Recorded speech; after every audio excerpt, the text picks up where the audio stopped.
સ્વાગત છે આપનું નેશન પ્લસ ન્યૂઝમાં. હું છું આપની સાથે હેતલ ભગત. વડોદરા શહેરના આરવી દેસાઈ રોડ ઉપર આવેલી આલોક બાલવાડી પાસે પાલિકાની બેદરકારી સામે આવી છે. બાલવાડીને અડીને પાલિકા તંત્રની ગેસ લાઇનની કામગીરીને કારણે વાલીઓના જીવ પર તાળવે ચોંટ્યા છે. એક તરફ રાજકોટની અગ્નિકાંડ દુર્ઘટના બાદ તંત્ર એક્શન મોડમાં જોવા મળી રહ્યું છે, તો બીજી તરફ વડોદરાના આરવી દેસાઈ રોડ ઉપર આવેલ આલોક બાલવાડી પાસે વડોદરા ગેસ એજન્સી દ્વારા પાઇપલાઇનની કામગીરી હાથ ધરવામાં આવી છે, જેને કારણે વાલીઓને પોતાના નાના ભૂલકાઓની ચિંતા સતાવી રહી છે. રાજકોટ અગ્નિકાંડ દુર્ઘટના બાદ તંત્ર એક્શન મોડમાં તો આવ્યું છે, પરંતુ આ મામલે તંત્રની બેદરકારી છતી થઈ રહી છે, એવો પણ આક્ષેપ આલોક બાલવાડીની સંચાલિકા ચિત્રા દેશપાંડે દ્વારા કરવામાં આવ્યો હતો. આ જે કામ કર્યું છે ગેસ ઓફિસે, એમને કેટલી વખત ફોન કર્યા પણ મને બાઈ ચારણી જેવો જ એમણે જવાબ આપ્યો કે અમે નથી કર્યું, આ કોન્ટ્રાક્ટર હવે રિપેર કરશે બધું. અને કેટલા બધા ફોન કર્યા છે, રોજે મારા 5 થી 10 ફોન ગયા હશે, તે પણ એ લોકોએ આ કરેલું નથી કામ. અને પાછું રાજકોટ અગ્નિકાંડ જે થાય છે એના પછી તંત્ર જાગે છે, તો આ અહીંયા કશું થઈ જાય, હોનારત થઈ જાય, એના પછી તંત્ર જાગે એવી અપેક્ષા રાખવાની અમારે. એટલે વહેલી તકે આનો કંઈ નિવાડો લાવે ગેસ ડિવિઝન કે જે કોન્ટ્રાક્ટર હોય એ લોકો, એ મારી એવી ઈચ્છા છે.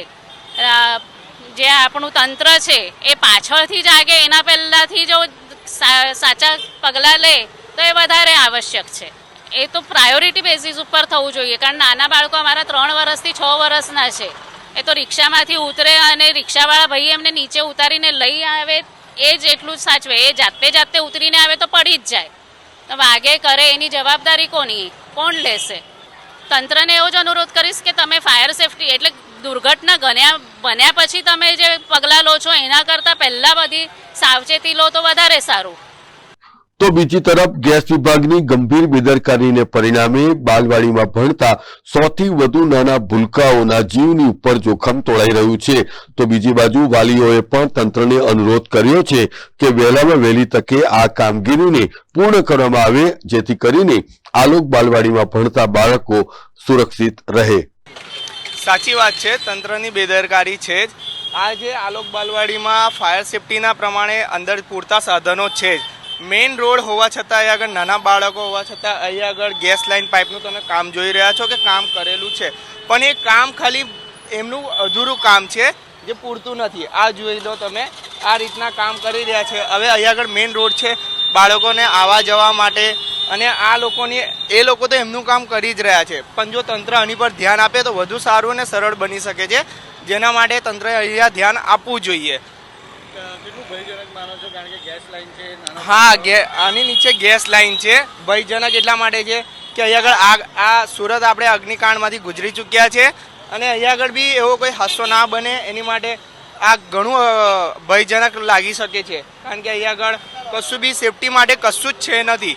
અને સૌથી મોટી વાત કે અહીંયા મેઇન રોડ છે, આ રોડ પર આ લોકોના ફૂટપાથ જેવું બી કશું જ નથી, બ્લોક્સ નથી, કશું જ નથી અહીંયા આગળ. એટલે તંત્રએ જાગૃત થઈને આ કામ પહેલાં કરાવવું જોઈએ અને આને સારું વ્યવસ્થિત રીતે કરવું જોઈએ. કેમેરામેન નવનીત પરમાર સાથે Satyam Nevaskar, nation plus news, Vadodara.